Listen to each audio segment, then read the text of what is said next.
Welcome everyone to our hot and sexy perimenopause class. For those of you that don't yet know me or are not yet familiar with my work, I'm Andrea. I'm a pleasure coach and sex educator. Right now, I'm based on Oahu, hence our early time zone. I am your friendly neighborhood sex witch, which means I help you find more pleasure, experience more joy, and get through this phase of our lives in a way that is hopefully very hot and very sexy, whatever that means for you. My work combines the scientific, therapeutic, hormone-based, and it also covers the more esoteric wisdom from Tantra, Taoism, meditation, and other really fun woo-woo practices. So I'm this like Venn diagram, and I combine all of these different practices and protocols and research into a really holistic approach to sexual wellness so that you can feel your best and have a lot of fun. I teach classes like this monthly. Next month, we're talking about deeper eroticism for men. So if you have men in your life who are interested in learning more about their bodies and learning more about their sexuality, I'm your person for that as well. My goal, very generally, as a pleasure coach, is to blow your mind, not because have some sort of magic wand that's going to fix anything, because you're actually not broken, but because all of these possibilities exist inside of you at all times. I think of it like a river that we get to tap into. There is so much possibility in us if we create space and time to learn about it, to practice it, and to explore it. So I hope that you leave today feeling more empowered in your decision making as you go through your 30s, 40s, 50s, and beyond. I hope you leave today feeling empowered in your choices around your own sexual pleasure and your ownership of your sexual pleasure. And I hope you just leave with a little bit more information that will hopefully like ease the transition and help you find a little bit more acceptance with exactly what is. So here's an especially important disclaimer. I usually give a version of this in my other classes, but this is especially important today. I am not a doctor. I cannot treat, diagnose, or recommend any hormones, supplements, routines, anything like that for you individually. So I definitely want to hear about your experiences. I definitely want to hear about what's worked for you. And also, I'm not here to tell you you have to do this or you should never do that or you absolutely like that's not my job. I'm an educator. And so I'm pulling from other resources, including my own doctors, my own experience, and research that I've compiled. I'll also be sending out a collection of emails to you. Thank you for giving me your email addresses. You'll get a collection of emails that'll have a bunch of information and including resources for further learning, Instagram follows that I really, really like, kind of in the menopause, the menosphere is what we often call it on social media, doctors and researchers that are focused on this. And also some comic videos to help you just like have a little giggle about all this shit that's going to happen. And just different books and things that I've really enjoyed.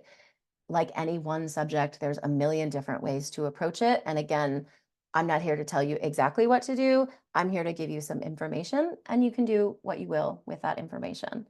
Um, please take care of yourselves today. You're welcome to use the restroom when you want. If you have to leave for a few minutes, great. I'll let you back in, no problem. You're welcome to take notes. And like I said, I'll be sending out a pretty detailed email and then a post with this replay and anyone can go back and watch it. So just as an intro to today's workshop, we're going to cover a handful of things. We're going to talk about sexual wellness tips and tools, so different ways to take care of your body and ensure that sex and pleasure feels good. Sex should never hurt, especially not right now, especially as we go through our transition, but never. We're going to talk about some symptoms of perimenopause, so please brace yourself. There's like a million and one things on the list. If you're not familiar, prepare to be dazzled in the worst way possible. We're going to talk about some protocols for wellness, which might make me sound really annoying because I'm going to tell you to stop smoking and focus on your sleep hygiene and reduce stress, which are seemingly impossible tasks for most of us, especially right now. We're going to talk about hormone and menopause hormone therapies. Pretty I don't want to say controversial because it's actually not controversial, pretty well researched, and there's still tons more research to be done. just as a kind of overarching disclosure, I am on hormones right now, and I am pretty soon gonna go on more because I felt so shitty last year and it completely changed my life. So I'm a fan. We'll talk more about what that looks like later. And then again, we'll talk a little bit about some resources and things that I recommend for you to check out on your own perimenopause journey. I want to stop for just a moment and see if there's any questions. If you would like to drop any questions in the chat, please do. If you'd like to raise your hand, you can use the little reactions button on the bottom of your screen. I will open up the chat box so that I see that. Because I'm hosting, I can see the chat. I might not get to it right away, but if you drop a question in there, I will get to it at some point in our call today. Okay. Here we go. So at any time, if questions come up, please drop them in. Again, I'll get to them when I can.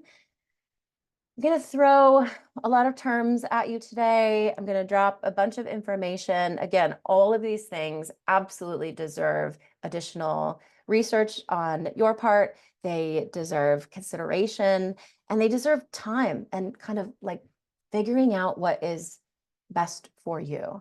And through all of this, I really want you to practice, if you're not already really good at this, really practice trusting yourself.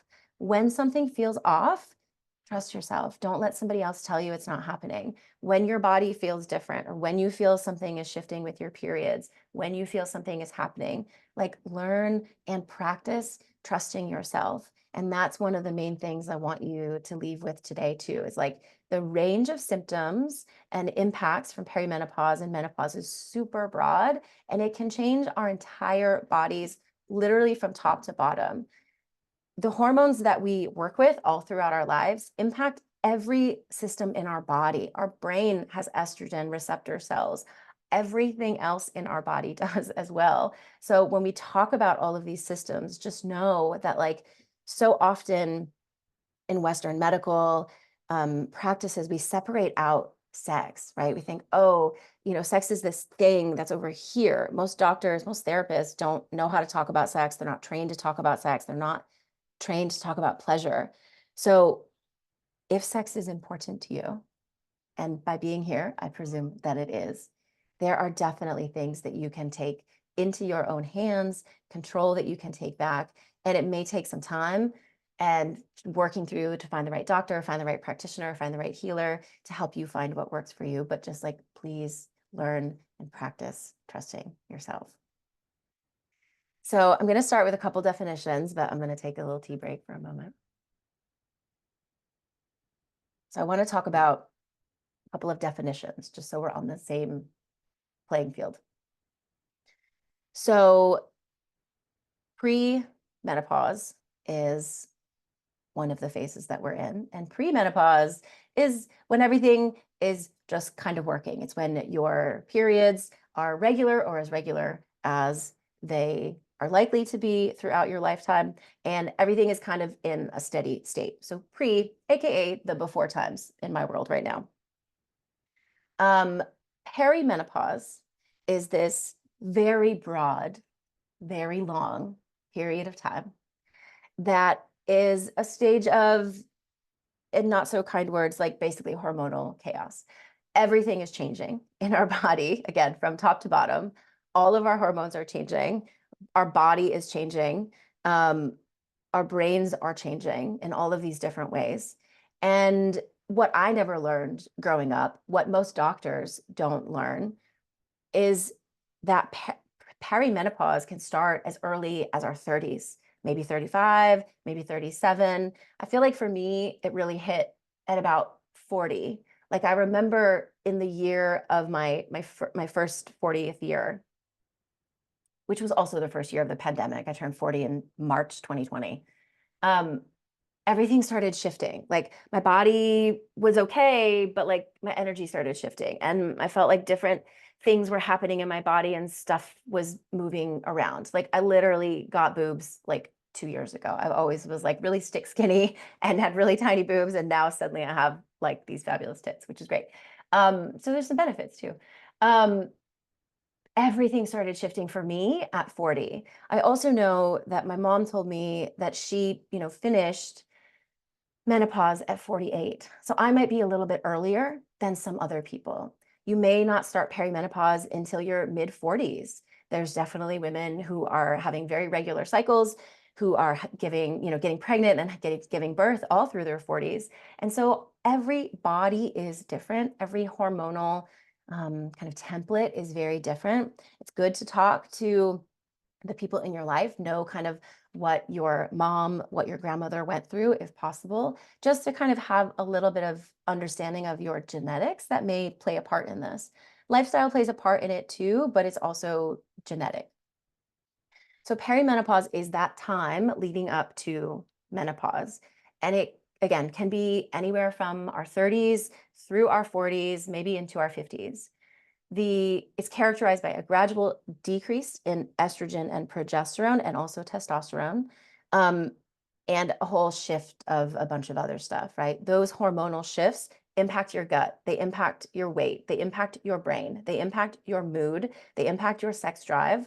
Again, top to bottom, we're working with like basically a rewiring of our system.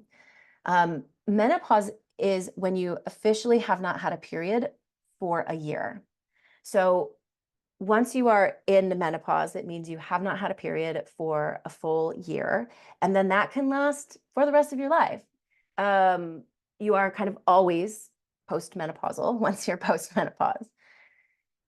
We often think of this shift as starting with like, oh, my period started getting irregular, or, that's often like kind of what I always heard was like the indicator is like, oh, your periods are going to start to shift. And that's when you kind of know, like, my periods are so fucking normal. Like, there is no difference. They're a little bit shorter and a little bit lighter, but that's mostly because I'm on testosterone and have been for a year. So that's one of the impacts of testosterone hormone replacement is decreased periods. So if you are experiencing very heavy periods, what they often call flooding, during your perimenopause phase, testosterone may be something that could help with that.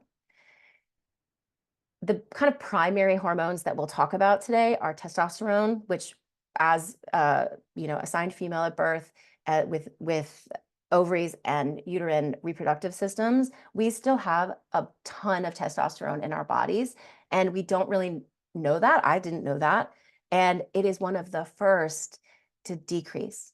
And so when I got tested over a year ago, my testosterone was like lower than the lowest benchmark should possibly be. Like, no wonder I felt like garbage. My brain was fuzzy. I had no energy. I had no stamina. Like, I was just like exhausted after even like a yoga class. And I had been practicing for 20 years. Like, this was very new. Sex drive was like okay because I was in a new relationship. And so it was kind of extra hot. But then I started on testosterone and I was like, oh, this is different. This is good. It's really good. So the other thing I want you to know is that this is a natural transition. Absolutely. Any person who is born with a uterus and ovaries is going to go through this. You can also go through menopause through a surgery by having a hysterectomy or an oophorectomy when you have the ovaries removed. You can also go through what's sometimes called like temporary menopause. If you go through cancer treatment like chemo and radiation, that can often throw your body into menopause. And for anybody that's been on long-term hormonal birth control, that can also throw your body into an early kind of false menopause. So lots of different things at play.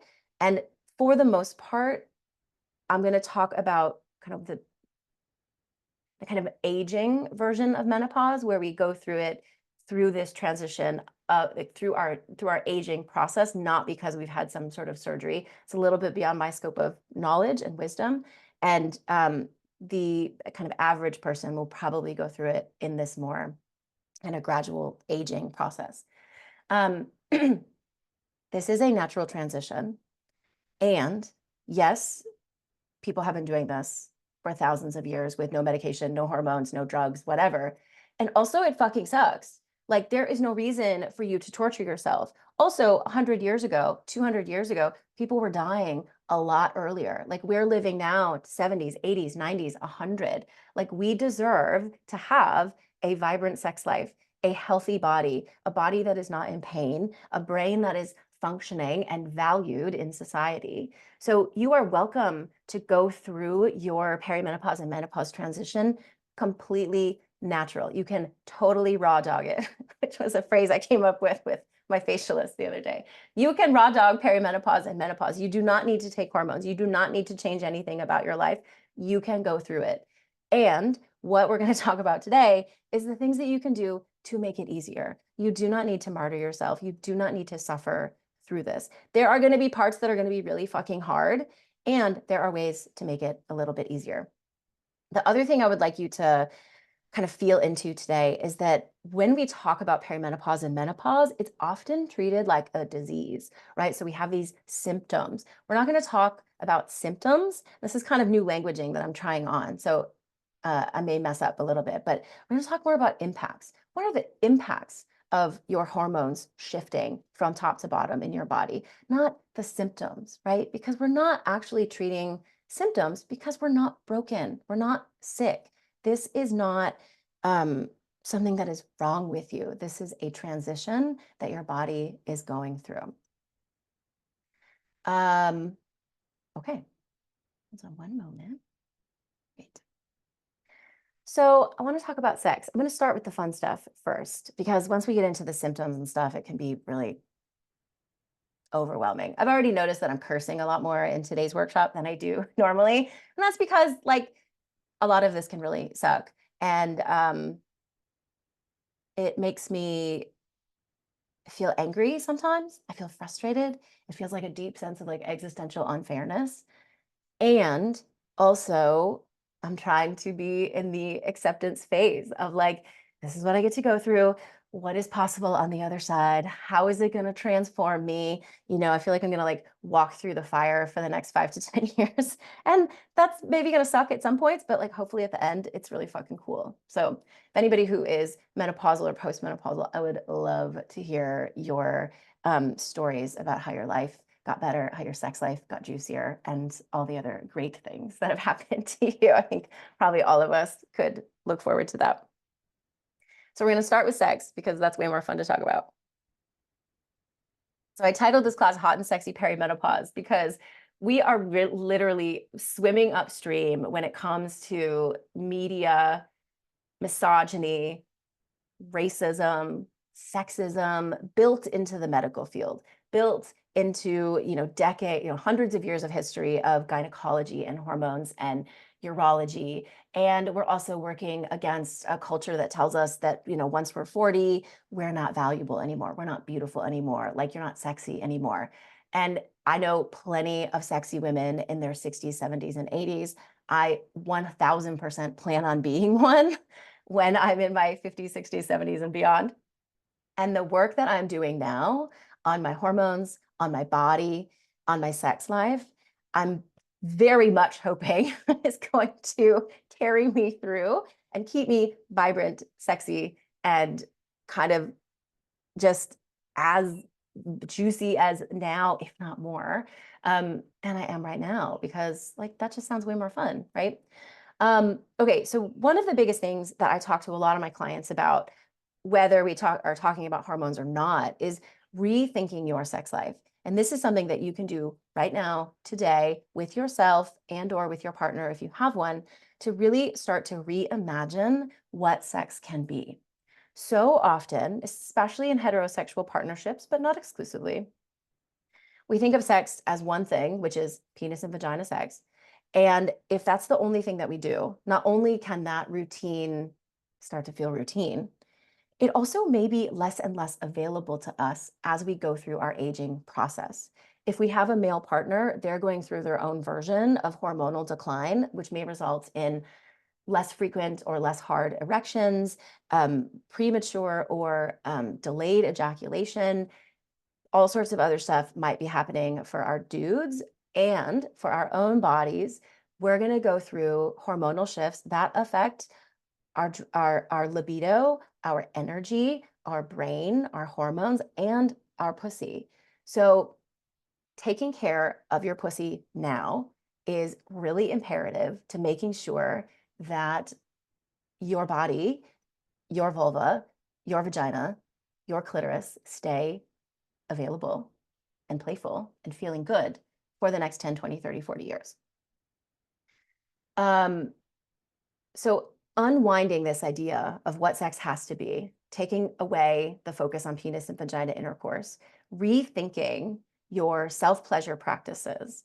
And I just taught a class last night that was all about like getting in our body for a whole hour of dance and touch and movement and learning self-consent and when do I want to be touched and how do I want to move and what actually feels good. This type of work that you can do now in your solo pleasure practice and start to introduce into your partner play, slowing down, focusing on pleasure, learning how to explore the rest of your body in different ways, learning how to bring in touch in different ways, learning how to masturbate in different ways. All of these things are going to ensure not only a more interesting and varied sex life right now, but also ensure that if, for example, if you end up having a lot of pain with insertion into your vagina, how are you going to have sex if that's the only way you've had sex for the past 30, 40 years, right? And I see so many people who are in their 50s, 60s, and 70s who, can't have sex the regular way, quote unquote, because they haven't expanded their definition of what sex can be. So I have lots of different classes on this, lots of different resources on this. So I will share some of those as well.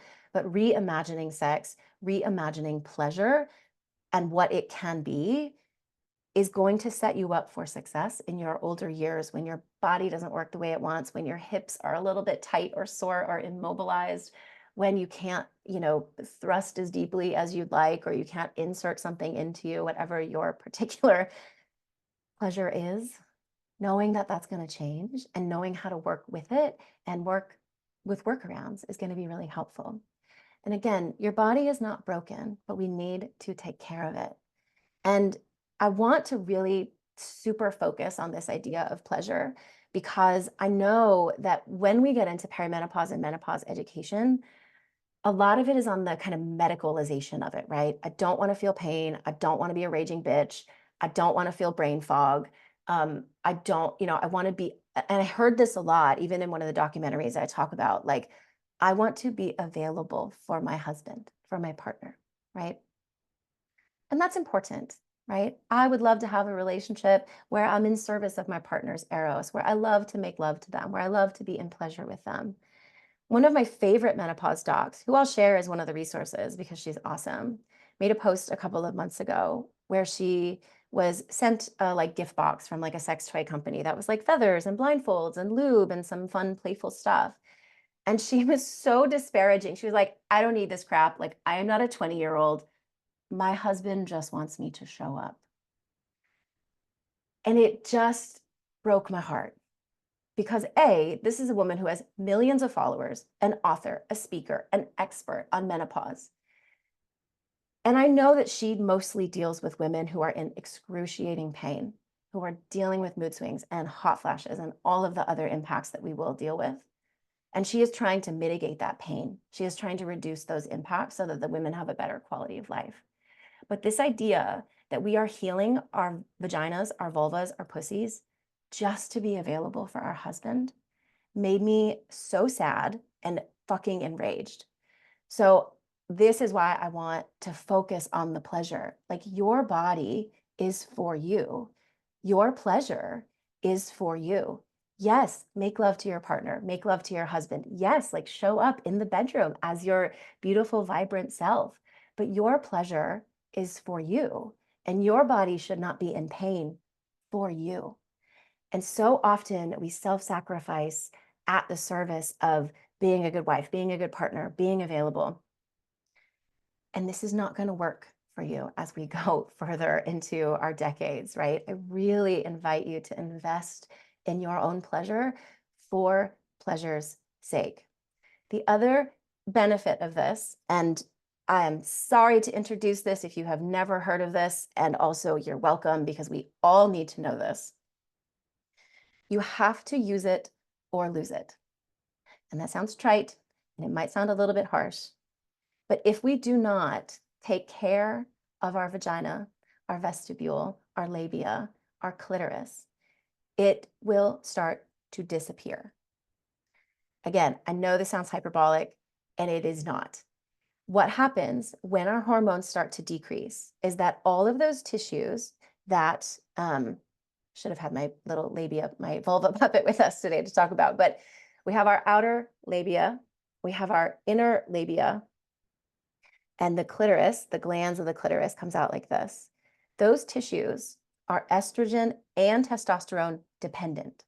So when our testosterone starts to decrease, when our estrogen starts to decrease, those tissues decrease in size, they change shape, they lose sensitivity, they get more dry, and they're more prone to tearing, pain, cuts, and then infection.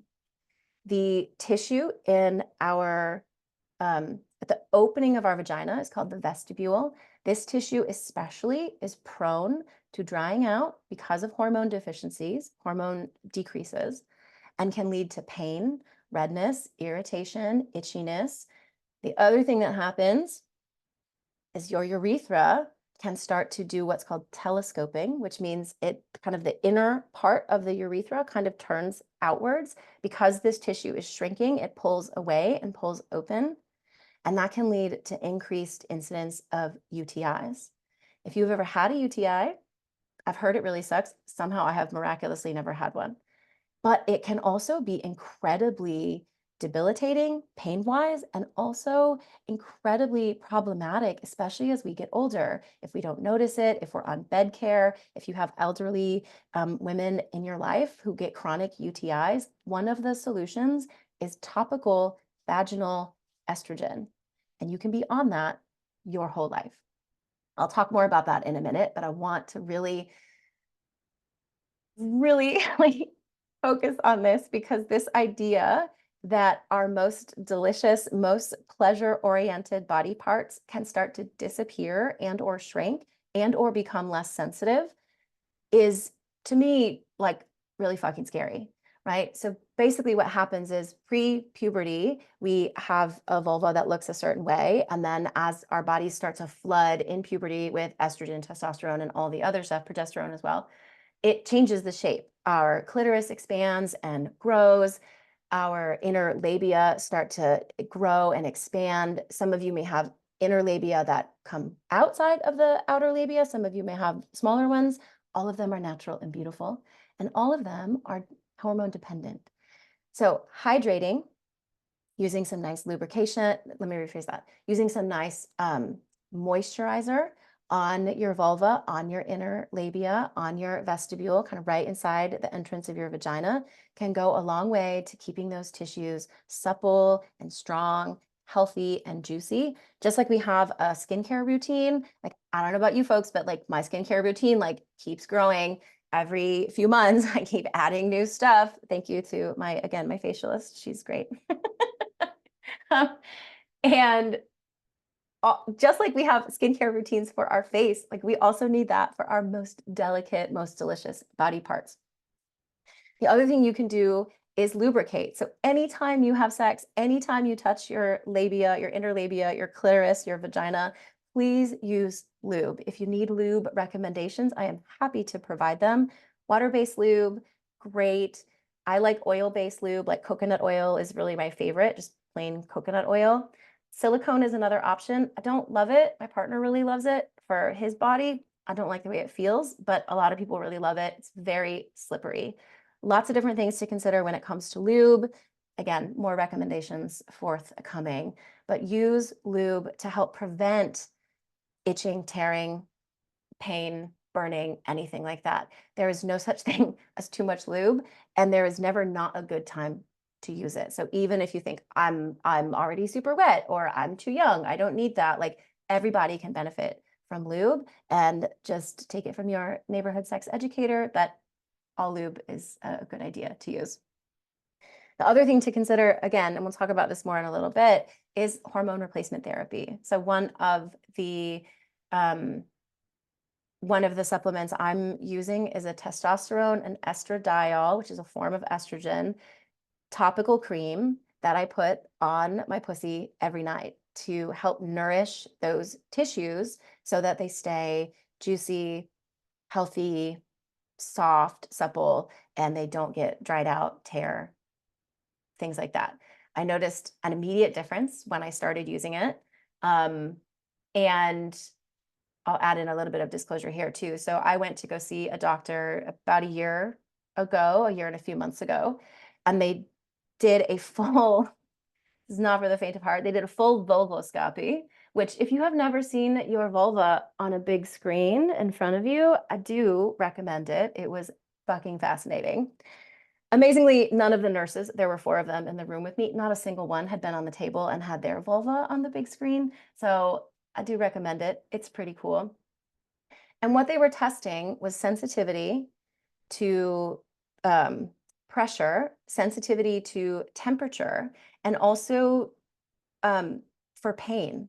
And so they used a Q-tip around the hood of my clitoris and around my clitoris, around my vestibule, the opening of the vagina. And they said, okay, how does this feel on a scale of 1 to 10? And I was at like, I don't know, like a 2 or a 3, like nothing hurt. And they said, okay, like this should be a 0. So even at this age, I would have been 43 at the time, they were already seeing sensation changes. They were already seeing what are called, again, apologies, and also you're welcome, clitoral adhesions, which is where the hood of the clitoris can start to become attached to the glands of the clitoris itself. And that means, especially if you have, some of us have a larger hood, clitoral hood than others, this can mean that the hood gets stuck in place. And if the hood gets stuck in place, that means you have less access to the pleasure possibilities of the glands of your clitoris. So even at 43, they were already noticing some of these adhesions. They were noticing some of this sensation that I was feeling, particularly around the vestibule. And that was super surprising to me. A, I didn't know that shit existed. And B, I really thought like, I'm super healthy. Like everything feels fine. Everything looks normal. So we'll talk more about the doctor stuff in a little bit, but that is why I started hormones at 43. And that is how I use it. And it's one of the ways that I, again, care for my pussy now so that she will be happy and juicy in the years to come. So focus on pleasure, hydrate, lubricate, and if you are so inclined, explore menopause hormones to help keep your tissues really good. You can Google this. It is called vaginal atrophy, which is a terrible word. Some urologists and gynecologists are trying to kind of rebrand it as genital urinary syndrome.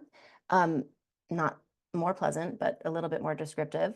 So you can Google it and you can see it. I have seen vulvas myself that have had this happen, and it looks incredibly different. So A, get a hand mirror, take a look at your own body right now. If you have never looked at your pussy, please do. Go say hi. Go take a look at what's going on. And it's definitely something to think about for the doctor to talk about. Okay, so somebody says, yes, true words, atrophy is real and there are solutions. Yes, you're welcome. I wanna just take a moment and drop into the chat. Does anyone have anything they wanna add? Any questions so far? I know that was already like a lot of information, and I just wanna see if anybody has anything else they wanna add. And if not, that's okay too. Next, we're going to talk about impacts. So we're going to talk about the fun, sexy stuff and how you can take care of yourself. And now we're going to talk about all the kind of less delicious stuff.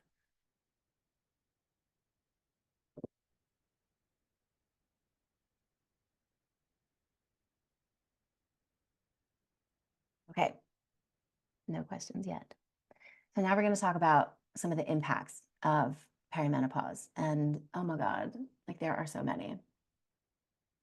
For me, like I said, I started to feel incredibly low energy. I was always very active.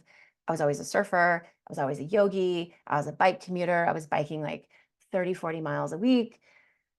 And I just reached this point. Again, this was also like very early stage pandemic. So there was also lots of kind of systemic existential shit happening too. But I just started to feel like, oh my God, like, why do I have no energy? Like creative energy, physical energy, stamina was the thing that was really confounding to me. Like I just felt like I lost my stamina to like keep going. That's one of the things that can happen. The list of impacts is long. Again, we're often told that we'll start to see irregular periods first, and that's not often true. Again, I still have, despite being in what I would consider mid, hopefully mid, hopefully not early, hopefully it's fucking mid perimenopause, um, pretty intense impacts, and my periods are still totally regular, still 28 days. I can forecast exactly the day when they're going to come. They last 2-3 days, no problem. For other people, they might start to experience really wild swings. And initially, it can often show up as shorter cycles. And this is mostly due to the change in progesterone in your body. So it might be shorter cycles. It might be more irregular. You might go 6 weeks, then you might have one in every 3 weeks, something like that.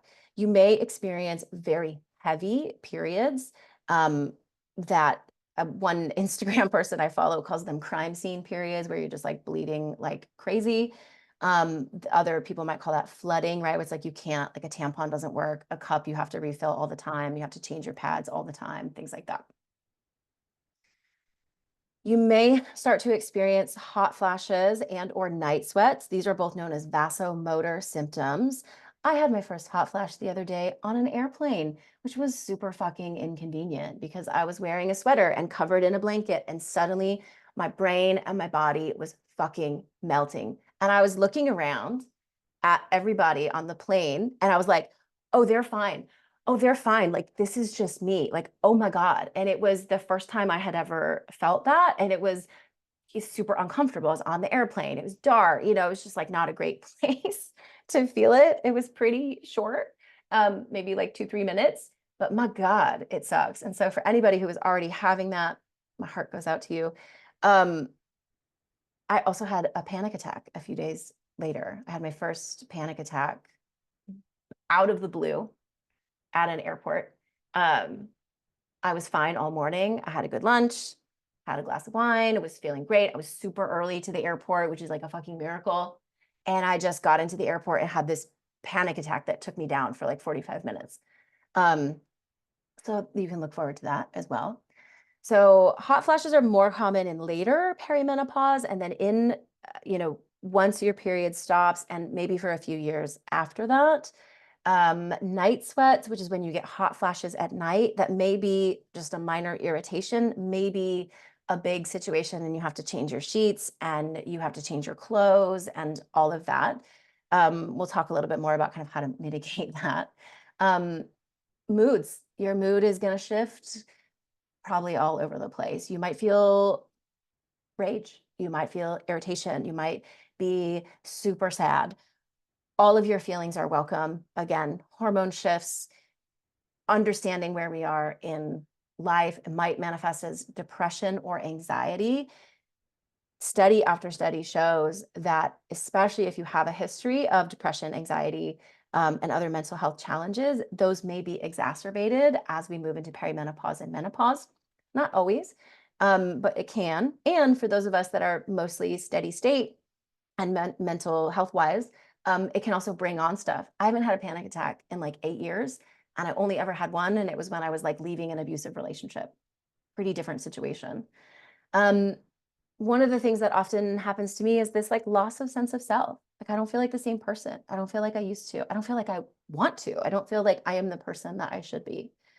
Fatigue, physical fatigue, mental fatigue, brain fog, loss of words, kind of confusion around like, oh, I lost that word. I was going to say that. Walking into a room, not knowing kind of what you went into the room for. That's very common. Racing thoughts for me happen primarily at 2 a.m, because the other thing that happens is sleep disturbances. So I was always super lucky to, as soon as I would lay down, I would go to sleep, and I would sleep for the most part through the night, 8 hours a night. Great. Woke up feeling great. Now, if I have a glass of wine, I'm up all night. If I have a little bit of coffee during the day, I'm up all night. And even sometimes when I avoid those things, I'm still awake between maybe 2 to 4 in the morning. And that's usually when the worst thoughts in the entire world come spinning through my brain. Some people have a recurrence and or increase in suicidality or suicidal thoughts. because of all of these other impacts, which can make us feel crazy. Um, Body shape is going to change. Some of those might be really beneficial. Again, pretty stoked on my cleavage that I have now. And other parts I like a little bit less, like none of my pants fit anymore. And I've had to cycle out my entire wardrobe over the past year because nothing fucking fits anymore. Joint pain can be related to hormones, can be related to other stuff going on.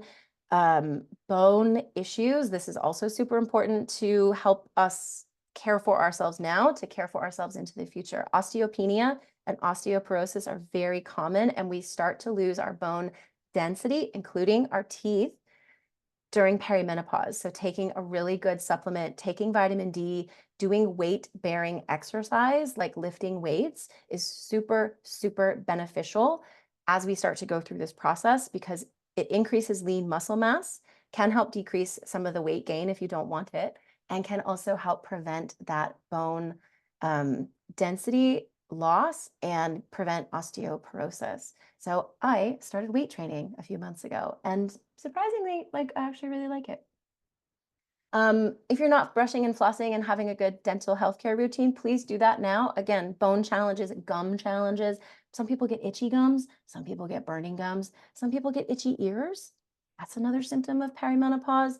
Vision issues. I am suddenly incredibly sensitive to light. So if I'm talking to someone like this and they have a window behind them or a bright light, like it gives me a headache for the rest of the day. So I have to wear sunglasses, like even at my yoga class and other stuff like that. Genital urinary symptom, again, we talked about that earlier when it comes to the atrophy, knowing what your body looks like now, knowing what it feels like, and potentially adding some supplementation via hormones to help your inner labia and vestibule and clitoris feel good. Vaginal dryness is, we often hear about vaginal dryness as like one of the symptoms, one of the impacts of perimenopause and menopause. And dryness kind of belies the severity of it. Again, like it's not just, oh, it's a little bit dry, I'm going to add some lotion. It's actually indicative of so much more going on. It's a thinning of the tissue of the vagina, of the labia, of the vulva. Taking care of that tissue is vitally, vitally important. And then UTIs, which we talked about a little bit. One moment, somebody just joined. Okay, great. All right, we have a really lovely comment. I just want to share that I'm 54 and I started perimenopause at 52. I've been working closely with a naturopath who specializes in women's health for the past 3 years. And though I was feeling super cranky and depressed, very unusual, yes, I feel you, the herbs that she has me on are working amazing. And I do believe that a good natural doctor and herbs, natural medicine are an awesome alternative. Yes, absolutely. We'll talk about that in a little bit. We have another comment. I'm 51, had 3 panic attacks, headaches, tired, crying, started an herbal tincture, and I'm much better. My only issue is a super high stress career that I'm in now. How that stress is affecting my hormone balance. A few of my coworkers love pellet inserts. Yes, pellets are one of the ways to administer estrogen primarily. So we'll talk about that a little bit too. And let me just say, like, I was always um, a yogi, a vegetarian. I'm all into herbs and naturopath and acupuncture, and I'm generally like not into going to doctors. So the fact that I have become a hormone evangelist surprises me more than anyone. I am a big fan of getting all of the different support that works for you. Naturopathic medicine, herbal medicine, absolutely. We'll talk about that a little bit more. Finding an acupuncturist that understands what's happening, and potentially a Western or allopathic doctor who can administer stuff, right? So just like with my work as a whole, like I really take a both and approach. Like I, yes, explore the herbs and supplements that work for you 100%. And for those of you that want to take hormones and explore that, yes, absolutely. And I am absolutely doing both in my own life. So those are some of the impacts. Some of the comments shared a couple more, right? This kind of out of the blue depression, that's really real. And it's very present in my life. Today, I'm in a really good mood and I feel super awesome. And the past 2 weeks, I felt totally like a cave troll and I felt shitty and I didn't want to talk to anyone and I didn't want to do my work and I didn't feel creative. And it felt like it just like zapped the life out of me.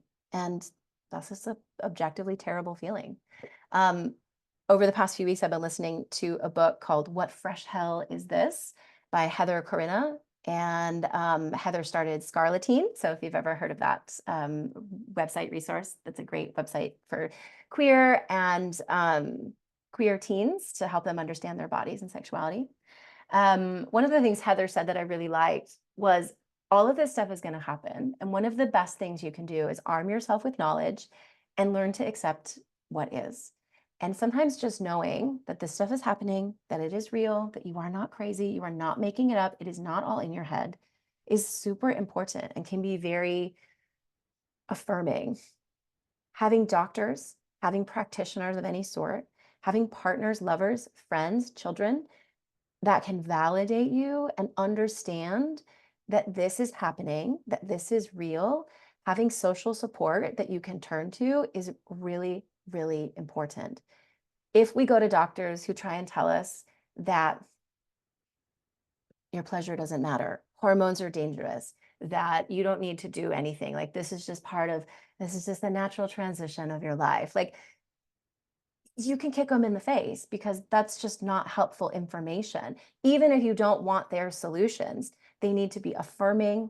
They need to not gaslight you. They need to listen to your concerns. And if you have a healthcare practitioner that is not listening to you and just wants to put you on antidepressants, like that is not a solution. For some people, antidepressants might be the solution. For most of us, there's a lot of other things going on. So it's also, again, I want you to learn and practice, if you're not already good at this, trusting yourself. We have, again, so many things that we're swimming upstream around aging, around, what it is to be a woman in their 50s, 60s, and 70s, especially if you're in a corporate world or more male dominated or patriarchal job or religion or family system. We have so many things that are swimming upstream, that we're swimming upstream against. Like trusting yourself is deeply important here.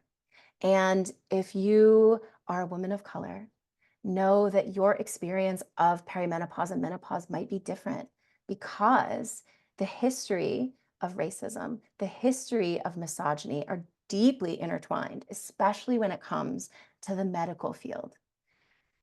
And I'll share a link to a really fabulous documentary that just came out yesterday, which was World Menopause Day, by the way, with a bunch of different women, Black women, Asian women, Native women, talking about their unique experiences with perimenopause and menopause as it intersects with misogynoir, misogyny, racism, medical racism, and all of the different ways that this impacts our bodies. Racism is systemic trauma. Sexism is systemic trauma. And we are living in these bodies, in these societies that do not value us, and especially devalue us as we get older, as we're no longer able to bear children, as we're no longer able to be what society calls like beautiful and perfect and desirable. So we are swimming upstream in a lot of ways, especially women of color, anyone who is disabled or chronically ill. We have all these different things stacked against us. So I just invite you to be gentle with yourself, to trust your body and know what's happening. And as much as possible, start to rethink what might be possible for you as you transition in this part of your life. I have a couple new people just joining.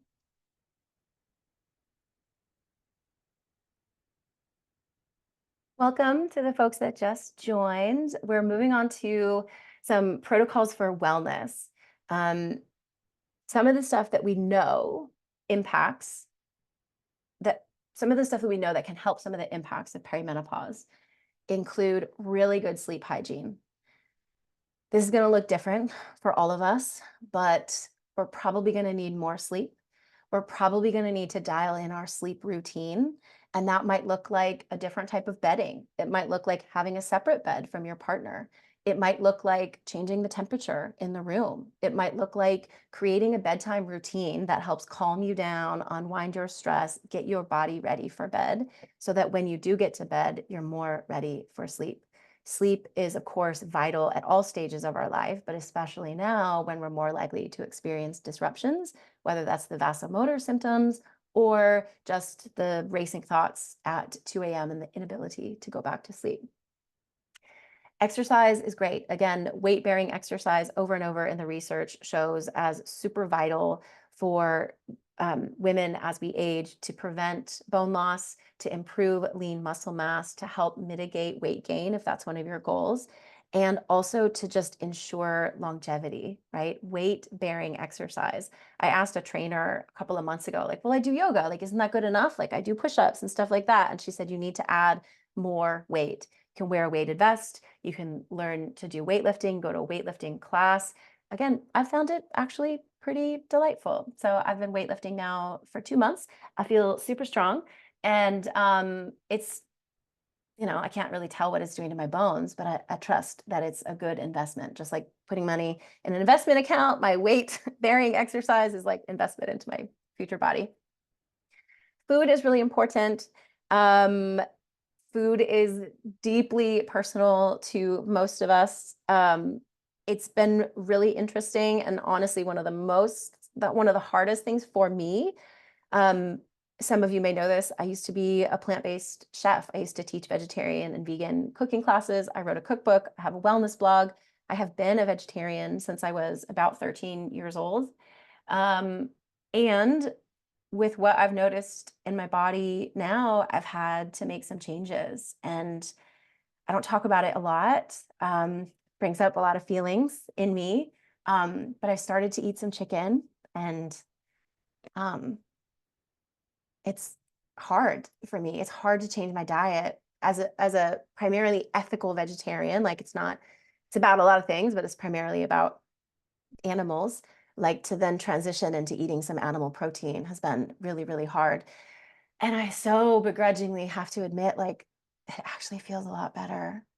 And I know some vegetarians and vegans have transitioned out of it because of that reason, because of chronic illness or because of hormones. And it breaks my heart. And also it makes my body feel so much better. And it's a huge transition I've had to make.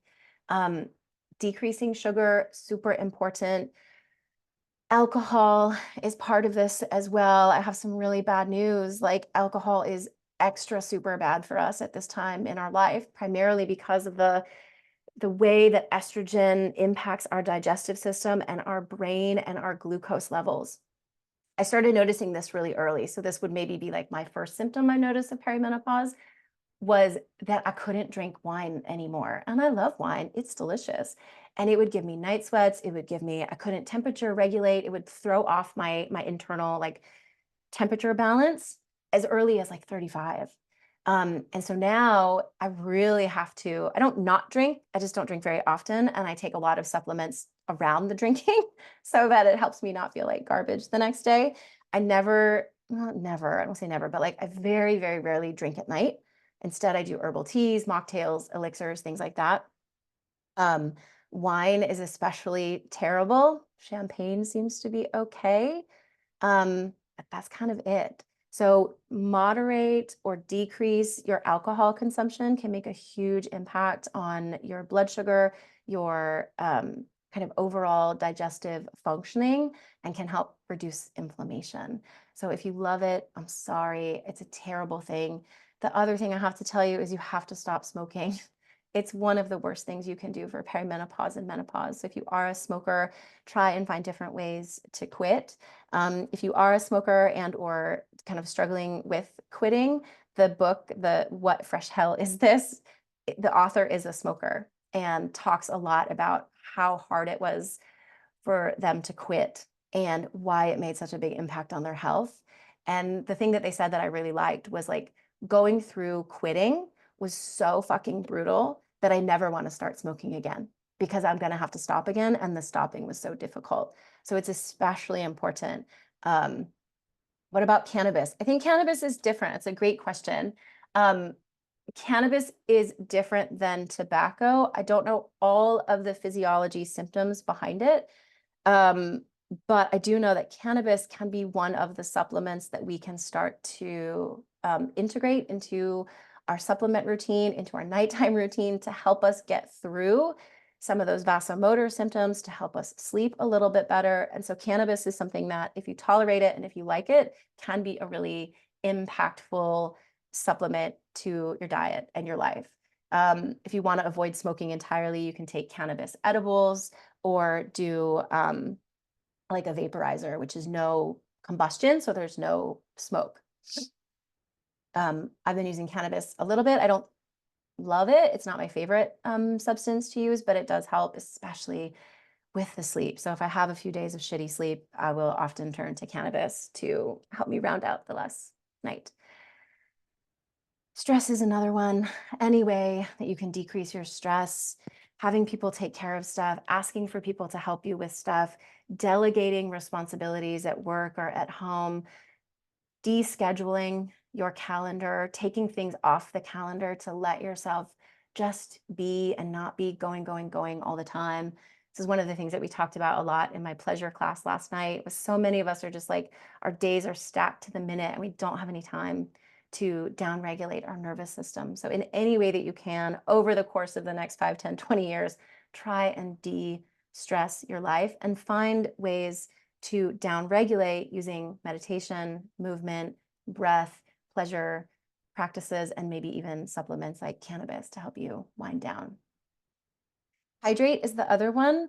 We should all be hydrating really well, but it's especially important during perimenopause and menopause because one of the other symptoms is, again, maybe some vaginal dryness and all of that entails, and also dry skin. So being hydrated from the inside out is super important.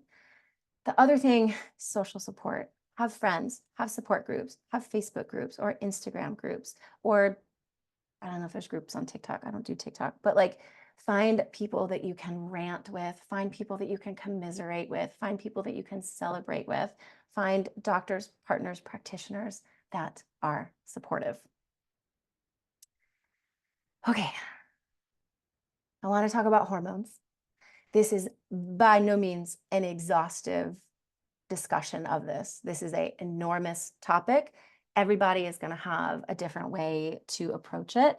This is, again, based on my experience, research I've done, the doctors I've worked with, and again, is in no way exhaustive. So HRT, or hormone replacement therapy, or menopause hormone therapy is another way to think about it, is about replacing what has been decreasing.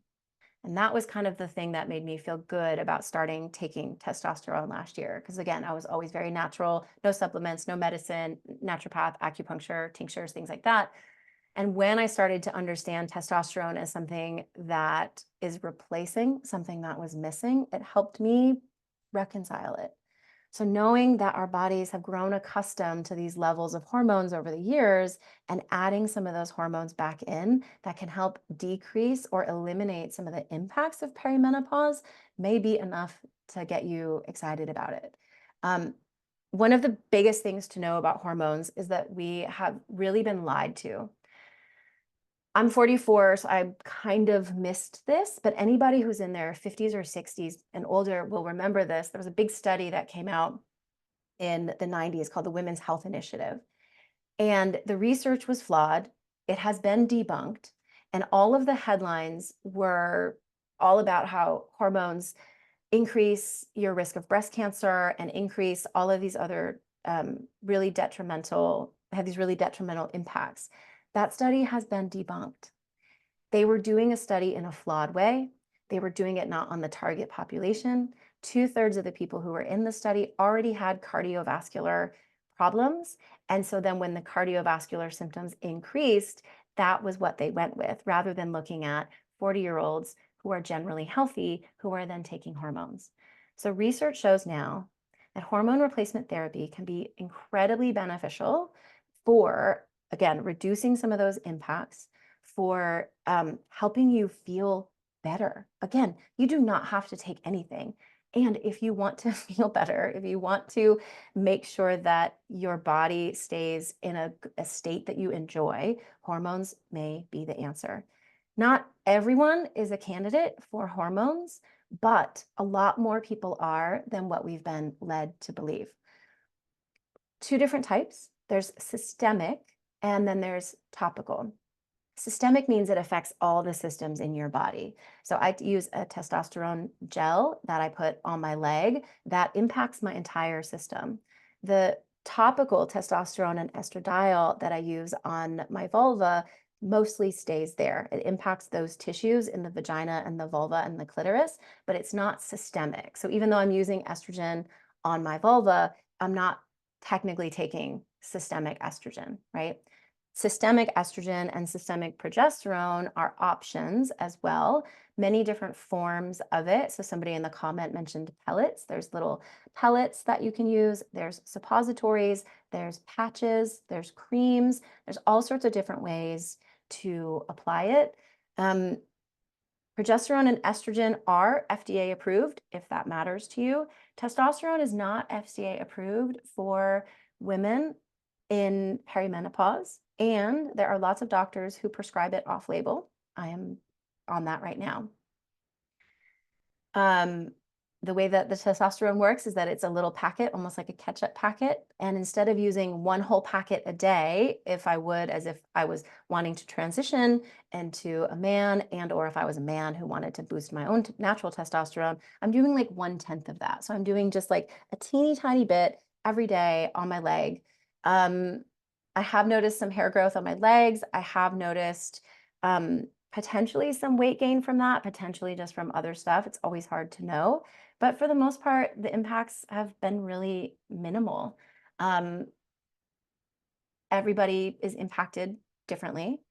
So some people might experience acne or hair loss on the head and hair growth in different parts of the body. Estrogen and progesterone have slightly different impacts, but they can deeply improve cognitive function, sex and libido, kind of pleasure capacity. Testosterone is also really prescribed for libido and pleasure and orgasm.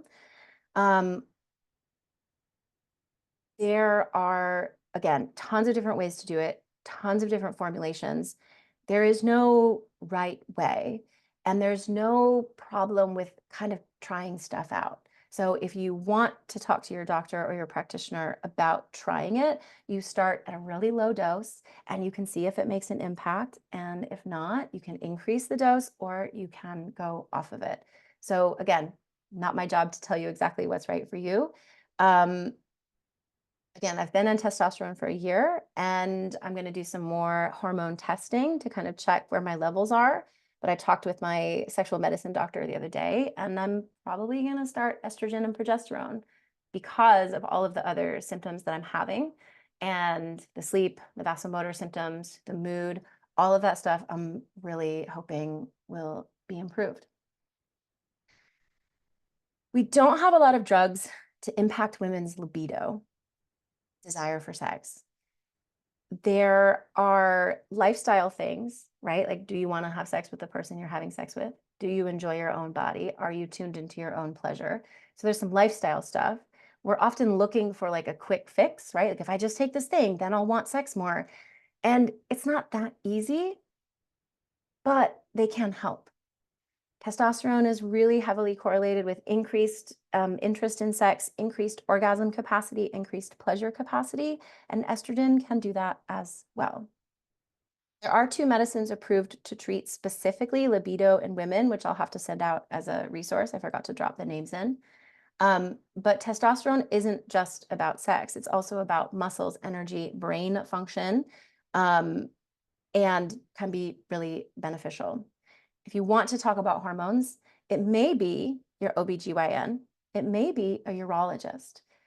Generally, we think of vaginal care as OBGYNs, but just like any specialty, like menopause is a specialty and a lot of doctors don't get training in it. So if you go see your OBGYN and she doesn't know about hormones or doesn't understand that the Women's Health Initiative study has been debunked or doesn't understand the efficacy or why, that might not be the doctor for you.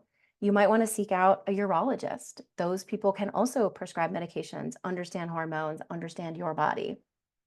It might be an endocrinologist. It might be a neurobiologist or a neurologist who might help with some of the anxiety, depression, mood swings, especially if you're having suicidality.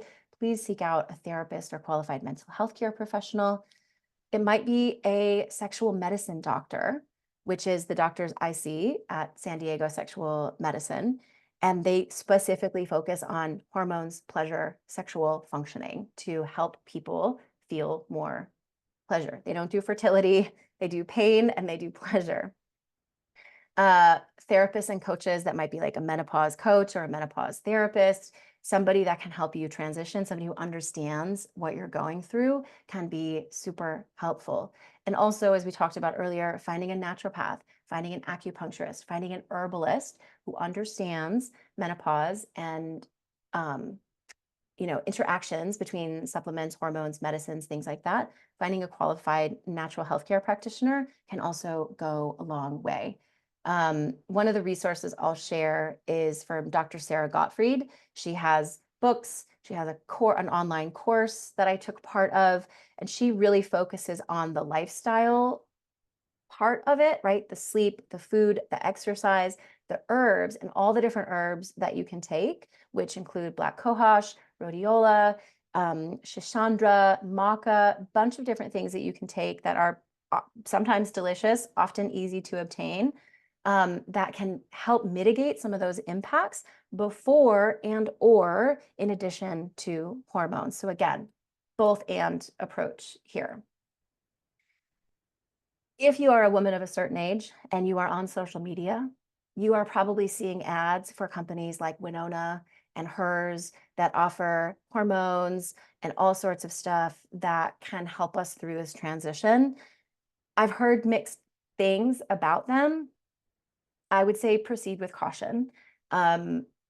Always make sure that what they're offering is research backed, make sure it's high quality, make sure you speak to a qualified healthcare professional, maybe even outside of the company. I'm always a little bit wary of companies that offer solutions, but then also monetize it, right? So that to me is a little sticky, and I'm not bagging on them in particular. They may be really beneficial, and you may be able to get some of the stuff that would be prescribed from your doctor from a company like that, that's maybe cheaper or more accessible or delivered to your door. So lots of things to explore there. That was a lot of information. Thank you for listening.